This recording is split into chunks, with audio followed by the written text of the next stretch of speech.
Marcos capítulo 7. Marcos 7. A gente parou semana passada em Jesus falando sobre o coração do homem e aquilo que o contamina não vem de fora, mas vem de dentro. Que o coração é a fonte do pecado, que o coração é a fonte da contaminação humana. E agora nós veremos a continuação do texto.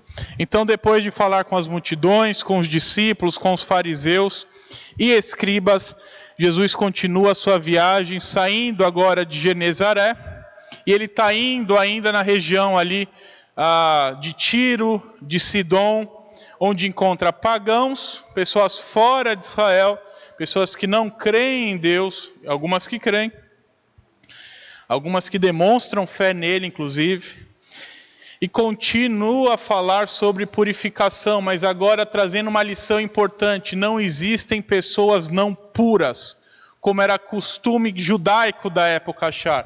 Porque o que um judeu pensava, ímpio, é não puro, não toco, não converso, não faço nada. E Jesus vai conversar com essas pessoas hoje. Nós veremos no sermão. Ele conversou tem 2000 anos já, mas hoje nós veremos aqui no sermão, porque ele vai trazer a ideia de pureza, que essas pessoas também não são impuras, como os judeus pensavam antes. Elas podem também serem alcançadas, como nós veremos. E hoje veremos Jesus dando valor para essas pessoas que eram consideradas sem valor algum, por conta da nacionalidade delas. Certo? Então, Marcos 7, do 24 ao 37, diz assim: levantando-se, partiu dali para as terras de Tiro e Sidom. Tendo entrado numa casa, queria que ninguém o soubesse. No entanto, não pôde ocultar-se, porque uma mulher cuja filhinha estava possessa de espírito imundo, tendo ouvido a respeito dele, veio e prostrou-se-lhe aos pés. Esta mulher era grega, de origem ciro-fenícia, e rogava-lhe que expelisse de sua filha o demônio. Mas Jesus lhe disse: deixa primeiro que se fartem os filhos, porque não é bom tomar o pão dos filhos e lançá-los aos cachorrinhos. Ela, porém, lhe respondeu: sim, Senhor. Mas os cachorrinhos, debaixo da mesa, comem das migalhas das crianças. Então lhe disse: por causa desta palavra, podes ir. O demônio já saiu de tua filha. Voltando ela para casa, achou a menina sobre a cama, pois o demônio a deixara. De novo, se retirou das terras de Tiro e foi por Sidom até o mar da Galileia, através do território de Decápolis. Então, lhe trouxeram um surdo e gago, e lhe suplicaram que impusesse as mãos sobre ele. Jesus, tirando-o da multidão à parte, pôs-lhe os dedos nos ouvidos e lhe tocou a língua com saliva. Depois, erguendo os olhos ao céu, suspirou e disse: Efatá, que quer dizer, abre-te. Abriram-se-lhe os ouvidos e logo se lhe soltou o empecilho das línguas e falava desembaraçadamente. Mas lhes ordenou que a ninguém o dissessem. Contudo, quanto mais recomendava, tanto mais eles o divulgavam. Maravilharam-se sobremaneira, dizendo: tudo ele tem feito esplendidamente bem. Não somente faz ouvir os surdos, como falar os mudos. Oremos mais uma vez. Pai Santo, a palavra foi lida e será exposta nessa noite. Que o Senhor fale aos nossos corações e que saiamos daqui mais parecidos com teu Filho Jesus Cristo. Em nome de Jesus que oramos. Amém.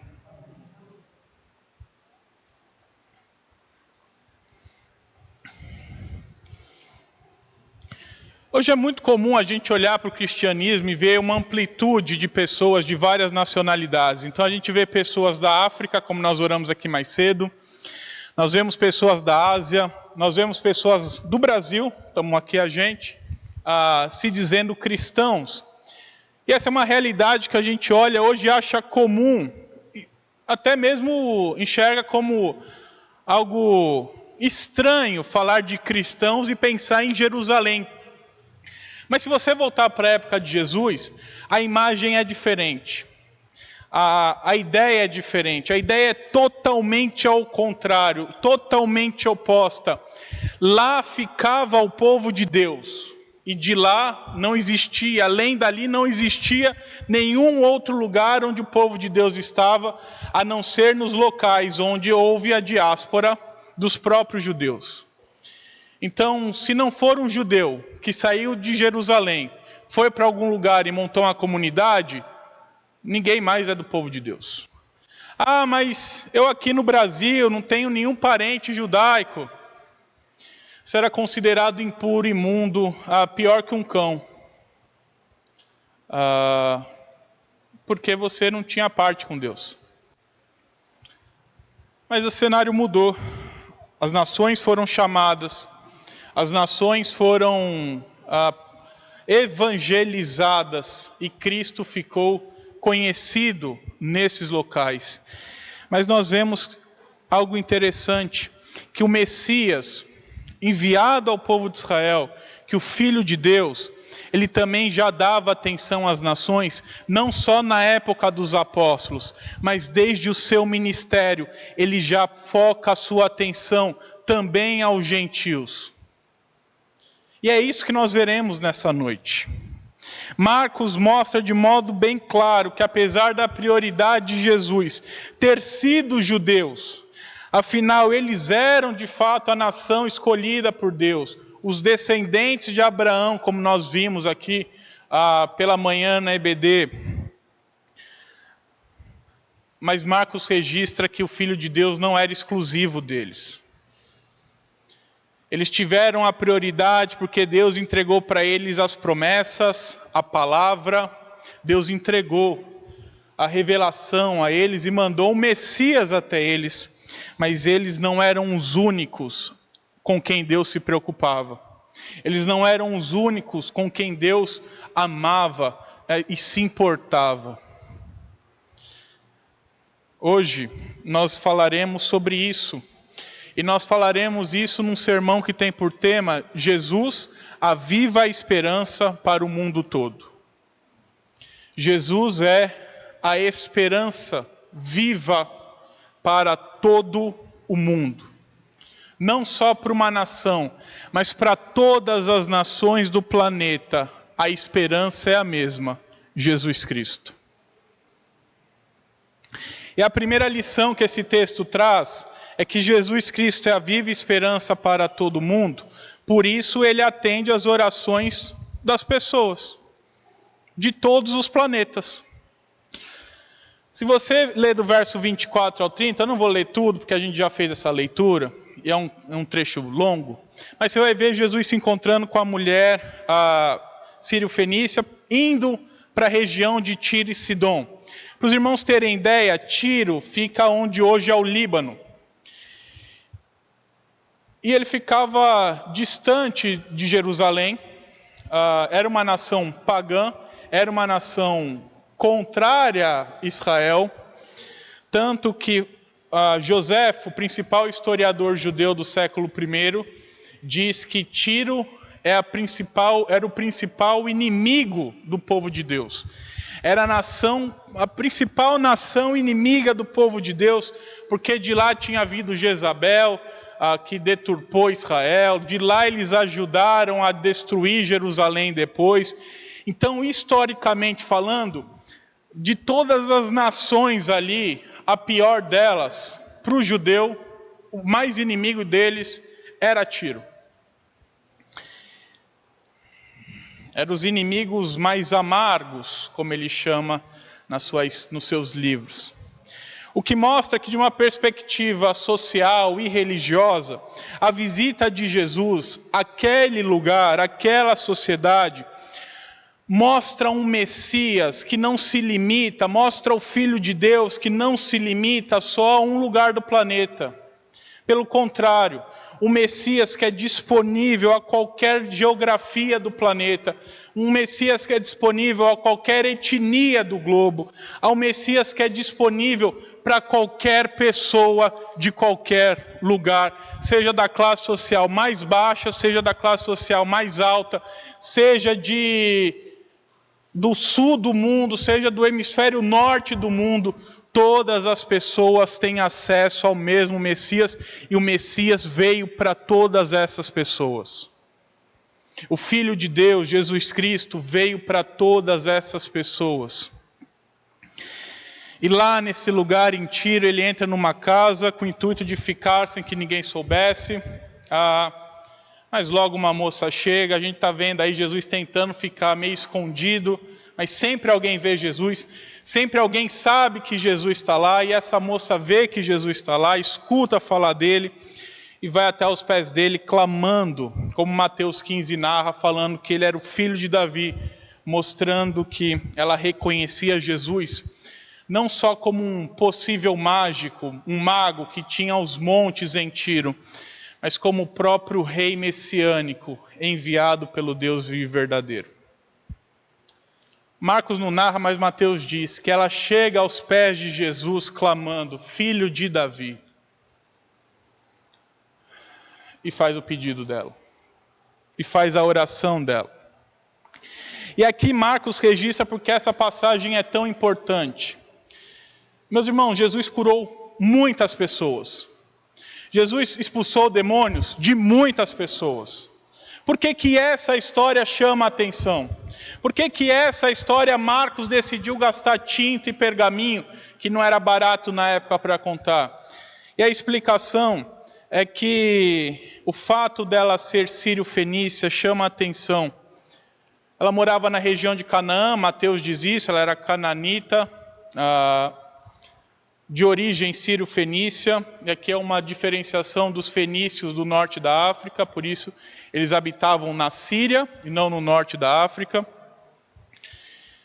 Mas o principal é que Marcos descreve essa mulher como grega. Marcos não está querendo dizer que ela nasceu na Grécia, mas Marcos está dizendo que em tudo, ela era grega. Nos costumes, ela era uma helênica.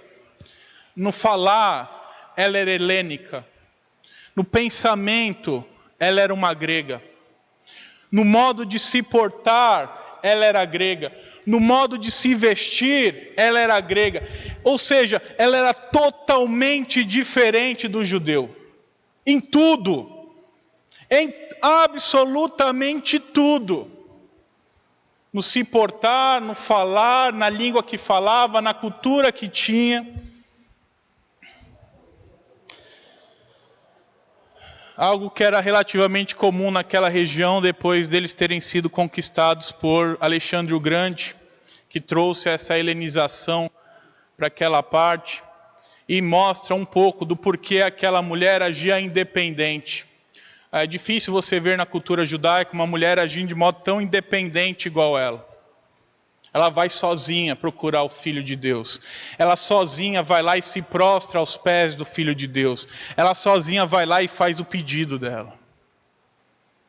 E Jesus vendo o pedido dela, depois de tanto ela insistir, como Mateus 15 narra, diz para ela que, com outras palavras, que ele veio para os de Israel. E que ele só ia aos gentios com mais ímpeto após os de Israel se fartarem. E a mulher, através da fé dada por Deus, entende algo aqui. Porque, meus irmãos, Jesus não perdeu na argumentação, isso é importante a gente dizer aqui. A conversa dos dois não é uma guerra de argumentação, uma guerra lógica. Jesus dá um argumento, a mulher dá um outro argumento, Jesus dá uma réplica, a mulher uma tréplica. Não é isso. Jesus, de algum modo, está provando a fé daquela mulher quando dá a primeira resposta, dizendo, olha, eu vim para os de Israel. Eu só vou para vocês até que vocês se fartem. Mas aquela mulher tem tanta fé que ela sabe que uma simples migalha do poder de Jesus já é suficiente para curar a filha dela. E diz, Senhor, eu não quero o poder todo. Eu só quero um pouquinho, o que sobrar. Eu preciso disso, isso já me basta, isso já me farta. Eles usam a história de um cachorro que fica embaixo da mesa do dono esperando a comida cair. que a criança come, e o cachorro só fica lá esperando. Eu estou vivendo um pouco disso com o Lucas agora. A Giovana criou um método lá de alimentação que dá na mão da criança e a criança come. Aí tem ovo, feijão, aí ele come com todas as partes do corpo, assim, a boca é a última delas.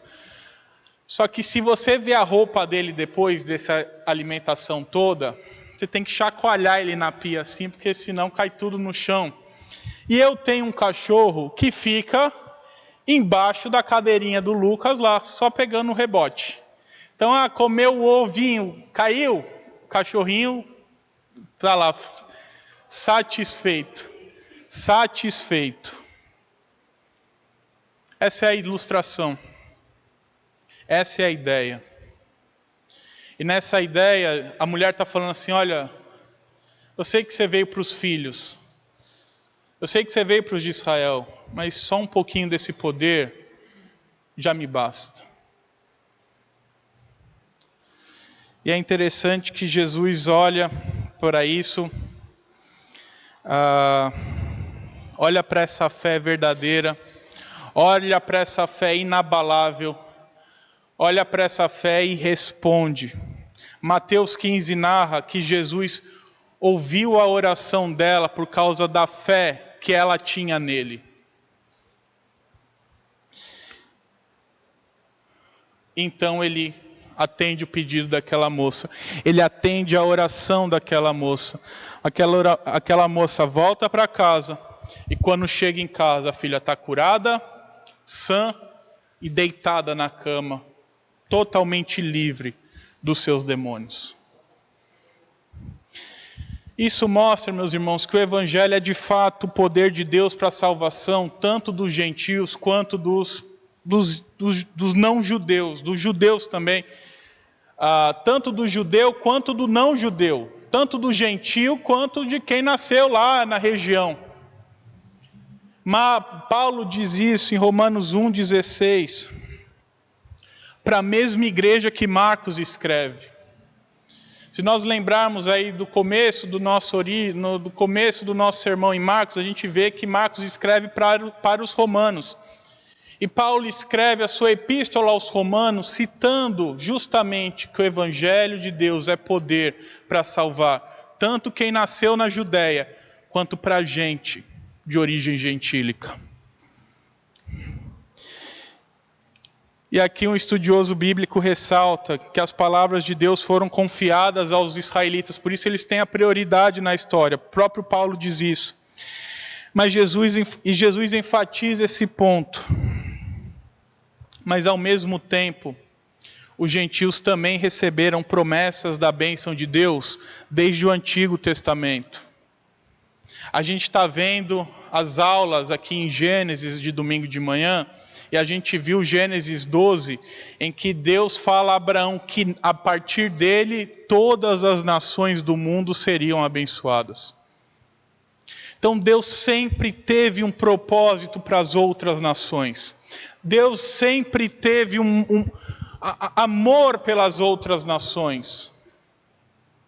Deus não foi pego de surpresa, não, mandei para os judeus o jeito. E agora o que eu faço? Plano B. Não existe isso para Deus. Porque senão ele não seria Deus. Só existe um plano e sempre existiu um plano. E esse plano sempre contemplou a participação dos gentios também. E se nós estamos aqui hoje, é porque esse plano foi executado com sucesso em Cristo Jesus. E nele há o cumprimento perfeito da profecia de Abraão. Nele há o cumprimento perfeito do que é prometido para Abraão em Gênesis 12. Do que Abraão deveria fazer, Jesus cumpre com perfeição. Nele todos os povos da terra são abençoados. Todo mundo que crê em Jesus é abençoado. Todo mundo que nega Jesus é amaldiçoado, cumprindo exatamente assim o que foi prometido para Abraão lá em Gênesis 12. E aqui já é um prenúncio também do que Jesus queria para a sua igreja, de anunciar o evangelho às nações. Ele está levando esse evangelho às nações. Para Tiro, Sidom, nação mais inimiga do povo dele. E depois nós veremos os judeus de origem, mas chamados apóstolos de Jesus, levando também o evangelho às nações. Paulo, Pedro e todos os outros, saindo de Jerusalém, saindo da Galileia, indo aos confins da terra pregar o evangelho. Isso traz lições para as nossas vidas. E a primeira, meus irmãos, é que até o pior dos inimigos de Deus pode ser alcançado por Ele. Até o pior dos inimigos. Sabe aquele sujeito que você acha que Deus odeia, e que o sujeito fala que odeia a Deus? Até esse pode ser alcançado por Deus. Até esse pode vir a desenvolver uma fé, desenvolver um arrependimento, virar um verdadeiro adorador, porque basta Deus mudar o coração dessa pessoa. Nós vimos isso já aqui em outra série de sermões que nós fizemos, em Jonas e os ninivitas. Se os irmãos lembram bem que eu preguei aqui, Jonas pregou um sermão de 6 palavras. Em 40 dias Nínive será subvertida. E a nação inteira, a cidade inteira de Nínive, se arrependeu de seus pecados. Não perca a esperança. Não perca a esperança. Jesus, Ele alcança quem Ele quer. Ele muda o coração de quem Ele quer. Até daqueles que hoje se declaram abertamente inimigos dEle. Até porque Paulo vai dizer, meus irmãos, que eu e você, um dia também fomos inimigos de Deus. E que Deus nos amou quando nós éramos inimigos dEle. Então não perca a esperança. Para aquela pessoa que você conhece e não crê ainda. Para aquela pessoa que você ama, mas fala que odeia a Deus. Não perca a esperança. Pelo contrário, ore, clame ao Senhor, que tudo muda, que tudo faz. Porque se ele for um eleito de Deus, alguém que Deus ama, certamente ele também amará o Senhor. A segunda lição é que só Jesus é a verdadeira esperança de qualquer pessoa do planeta Terra. Qualquer uma. Qualquer uma. Do homem mais rico do planeta Terra ao homem mais pobre desse planeta. Qualquer pessoa precisa da verdadeira esperança. E essa verdadeira esperança é Jesus Cristo. Portanto, a gente precisa aprender a confiar na nossa esperança, que é Jesus, e também ensinar as pessoas a depositarem a sua esperança nele.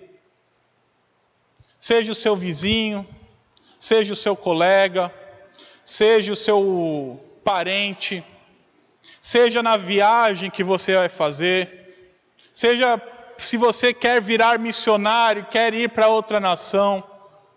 O conteúdo da esperança que nós temos que levar às pessoas é o mesmo: Jesus Cristo, o Filho de Deus. Porque só Ele traz a verdadeira esperança, só Ele traz salvação, só Ele escuta o seu clamor, e só Ele responde na sua aflição, como Ele respondeu a essa moça, que via a filha com demônios terríveis, e que quando clamou com fé, Ele estava lá para responder. Jesus veio aos judeus, porém eles o rejeitaram, de modo que eles não são mais o povo de Deus. Entenda isso. A nação judaica é mais uma nação que precisa ser alcançada por Jesus. Eles não têm prioridade nenhuma. Eles rejeitaram o Filho de Deus. Eles precisam também das nossas orações. A gente às vezes acha que, não, porque em Israel aconteceu alguma coisa, Jesus está voltando. Não! Israel é só mais uma nação que precisa ser alcançada para Cristo. Assim como o Brasil, assim como a Argentina, assim como qualquer outra nação do planeta. Eles também precisam crer em Jesus. Mais uma vez, eu brinco aqui que se eu tivesse que pensar em tudo isso não daria tão certo, mas Deus faz as coisas de modo tão perfeito que parece que casa os assuntos da EBD com quarta-feira, com culto. A gente viu aqui de manhã que os descendentes de Abraão não são os da carne. Os descendentes de Abraão são os da fé. Gálatas diz isso. Então, para ser filho de Deus, povo de Deus, precisa ter fé. Então, não importa a nação deles. Não importa a nação que ninguém nasceu. Importa a fé que eles têm em Jesus. Sim ou não? Se sim, pode ter nascido no Brasil. Está salvo, é do povo de Deus. Se não, pode ter nascido em Jerusalém, do lado do templo. Que não vai adiantar de nada. Porque a salvação vem pela fé. Para ser da família de Deus, é pela fé. Sempre foi pela fé. Sempre foi pela fé que o povo de Deus era do povo de Deus. E saiba que Ele cuida de todas as nações. Todas as nações. De todos os cantos da terra. Em todos os cantos, Deus tem seus eleitos. Em todos os cantos, Deus tem os seus salvos. Em todos os cantos, Deus tem os seus verdadeiros adoradores, que o adorarão em espírito e em verdade. Em todo o globo.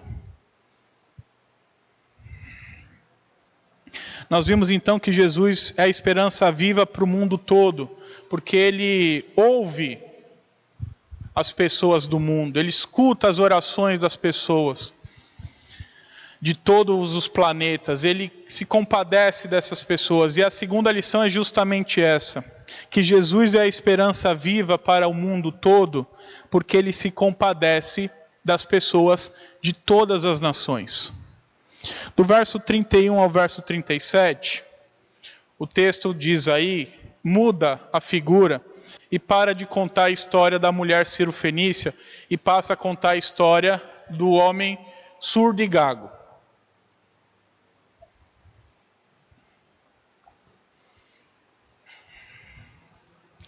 Então ele diz que aí que ele saiu de Tiro, foi por Sidom, até o mar da Galileia, chegando no território de Decápolis, que literalmente significa 10 cidades. Esse é o nome mesmo. Deca é 10, polis é cidade, 10 cidades, Decápolis. E aqui é um evento que só Marcos narra. É interessante isso, porque a gente sempre vê Marcos, Mateus, Lucas narrando os mesmos eventos. É que só Marcos narra esse evento. E nesse local habitado predominantemente por judeus, por gentios, perdão, eles nem eram considerados na nação de Israel, por gentios. Jesus é procurado por esses homens também. E nesse lugar as pessoas levam até Jesus um homem surdo e com problemas na fala. A Bíblia chama de gago, a nossa tradução chama de gago, mas o termo, a tradução literal em grego é o problema na fala, de qualquer natureza. Ele poderia ser gago de fato, ele poderia ter outros problemas na fala, ele poderia ter a fala arrastada, a língua presa, qualquer que seja a natureza da fala, mas ele tinha problema no falar. E pediram para que Jesus impusesse a mão sobre aquele homem. Então Jesus tira o homem da multidão, coloca de lado, põe o dedo no ouvido dele, depois põe saliva no dedo, literalmente Jesus dá uma lambidinha no dedo, toca a boca, ergue os olhos para o céu e diz, Efatá, que significa abre-te. Jesus não faz isso por acaso, meus irmãos. Jesus cura pessoas de muitos modos. A gente não pode criar um padrão só. Não, só Jesus só faz desse jeito. Não, a gente já viu Jesus curando do falar. A gente já viu Jesus curando impondo as mãos. A gente já viu Jesus agora pondo saliva para curar. Jesus tocando os lábios. Jesus cura de muitos modos. E aqui Jesus decide fazer isso, até para se apresentar como alguém diferente, alguém diferente do que os tíros esperavam, do que a população esperava, porque aquela população era acostumada com magos na região, e aqueles magos, o que eles faziam? Falavam palavras estranhas, eles faziam um gestual todo próprio, para parecer que eram de Deus, assim, ficavam falando coisas que ninguém entendia, com gestos animalescos, para falar que eram magos que curavam pessoas. E Jesus aqui está se mostrando totalmente contrário a isso, dizendo em palavra audível, que todo mundo entendeu, no aramaico, efatá, uma palavra simples, que todo mundo escutou, e com gestos simples, de simplesmente tocar o ouvido e pôr uma saliva na boca do cidadão. E com isso, o homem é curado. Mas a Bíblia diz que Jesus olha para esse homem, depois de o curar. Verso 35 e verso 34, perdão. Que antes de curá-lo, Jesus olha para os céus e suspira. E aqui, meus irmãos, talvez a gente não tenha a ideia numa primeira leitura mais superficial do que isso implica, mas é Jesus colocando para fora a identificação que ele tem com aquele homem. Para Jesus não é só mais uma cura. Para Jesus não é só mais um. Para Jesus não é só mais um que ele vai colocar na estatística diante do Pai. Fala, olha Pai, hoje eu curei 65 mil pessoas. Não.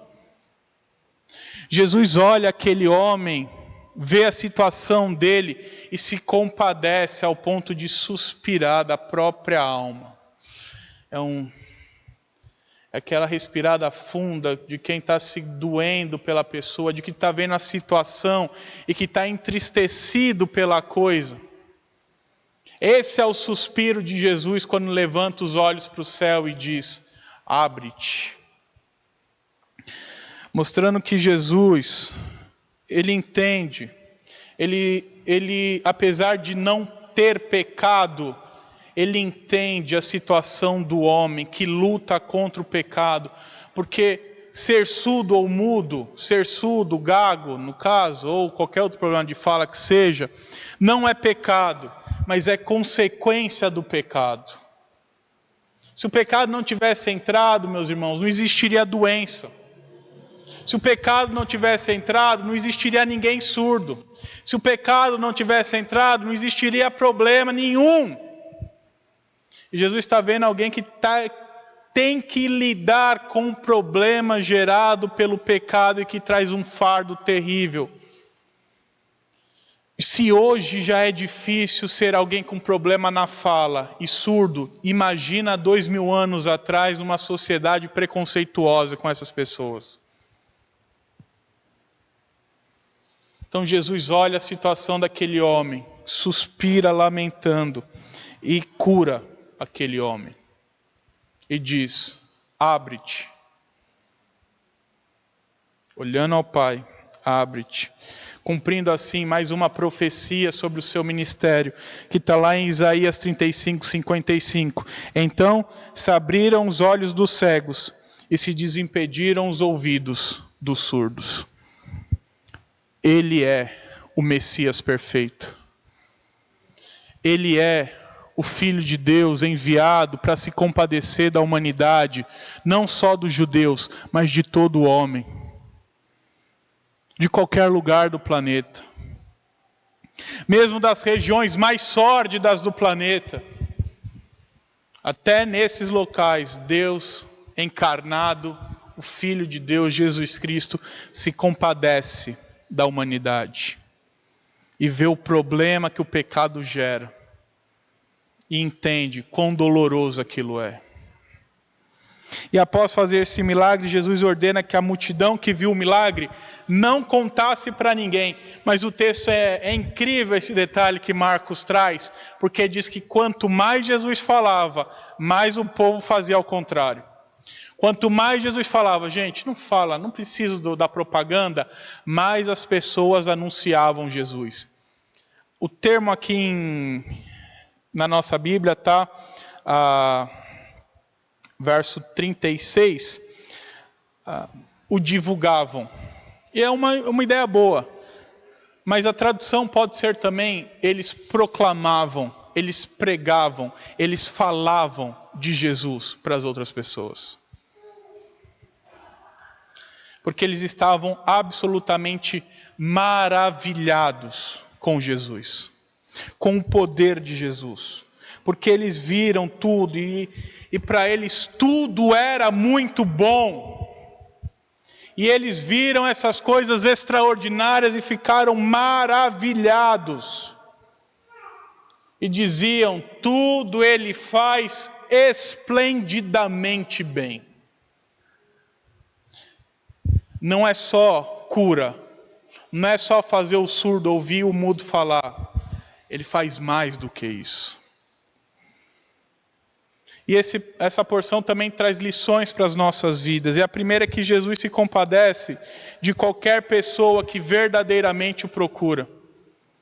Qualquer pessoa que esteja lutando contra o pecado ou contra consequências do pecado, ele verdadeiramente se compadece, porque ele verdadeiramente entende o que isso significa. Ele sabe quão doloroso é, mais do que qualquer outra pessoa.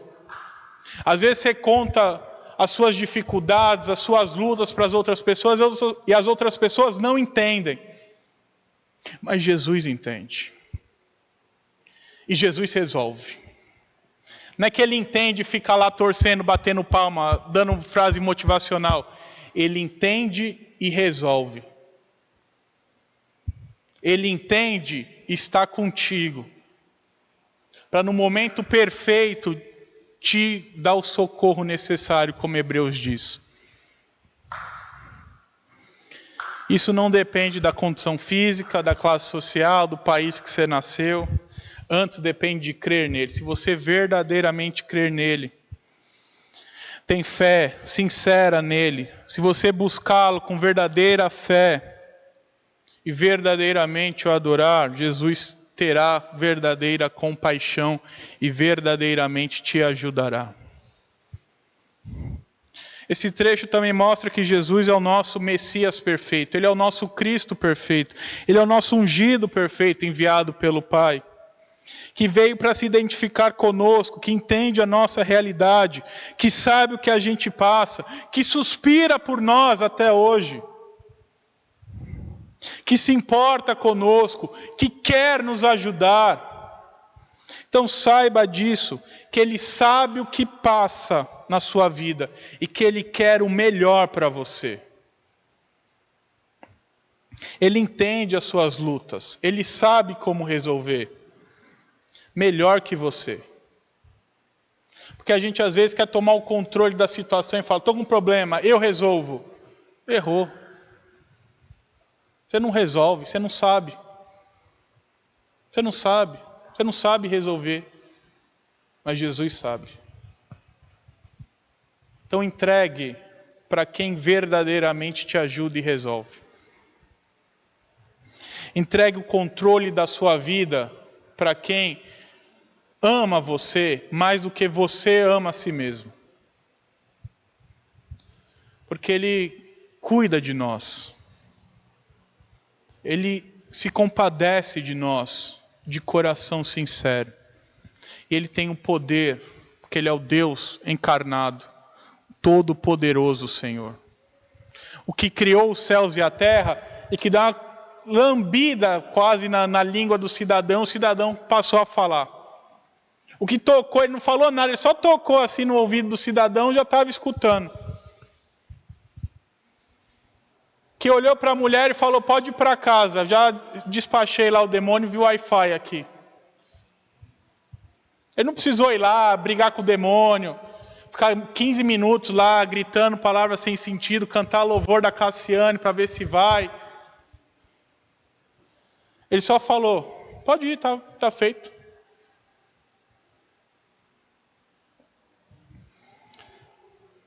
É Ele quem está do nosso lado. É Ele quem suspira por mim, suspira por você. É Ele quem intercede por mim, intercede por você. É Ele quem sabe o que a gente passa melhor que a gente mesmo. É nele que a gente tem que depositar a nossa esperança.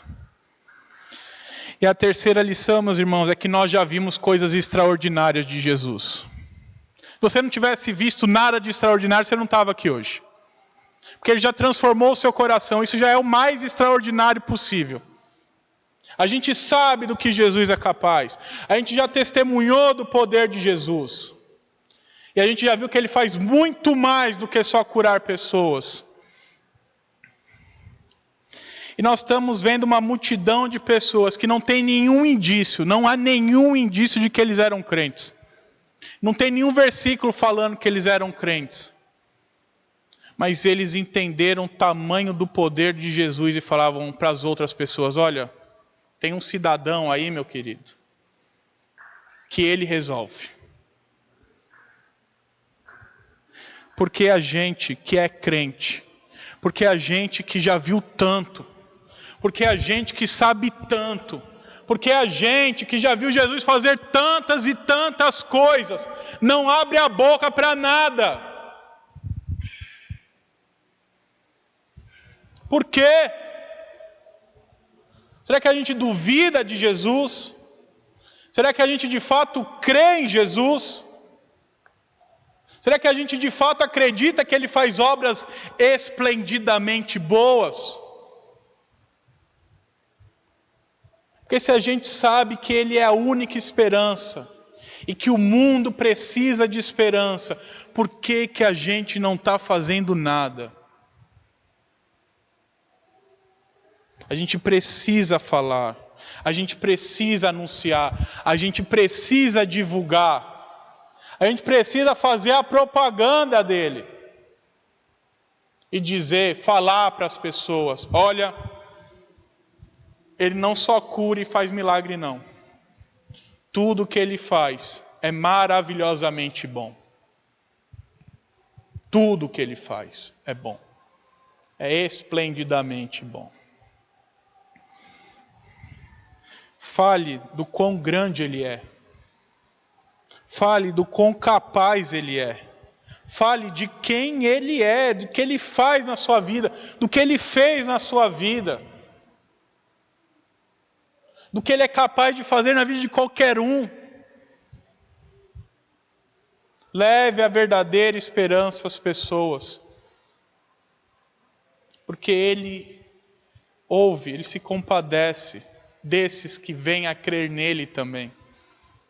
Quantas e quantas pessoas precisam desesperadamente de uma esperança a quem se agarrar. E nós conhecemos quem elas podem se agarrar, mas nós não falamos nada para essas pessoas. Nós vimos então que Jesus foi procurado e se fez encontrado pelos gentios, por pessoas de fora da nação de Israel, mostrando que o Filho de Deus, apesar de ter vindo primeiramente para a nação de Israel, sempre esteve aberto a ser encontrado pelos homens e mulheres de qualquer nação. Por isso atende à oração da mulher gentílica e se compadece do homem surdo de Decápolis. É claro que após a rejeição dos israelitas, Jesus foi proclamado por todas as nações da terra, não contra a sua vontade, não foi um plano B. Pelo contrário, Ele sempre se compadeceu dos homens e mulheres de todas as nações. Portanto, a gente tem que entender que não há etnia, não há nação melhor, não há nação que tem mais de Deus, não há nação que Deus ama mais ou ama menos. Pelo contrário, o povo de Deus é composto por homens de qualquer nação, de qualquer etnia, todos aqueles que creram em Jesus como verdadeiro Senhor e Salvador de suas vidas.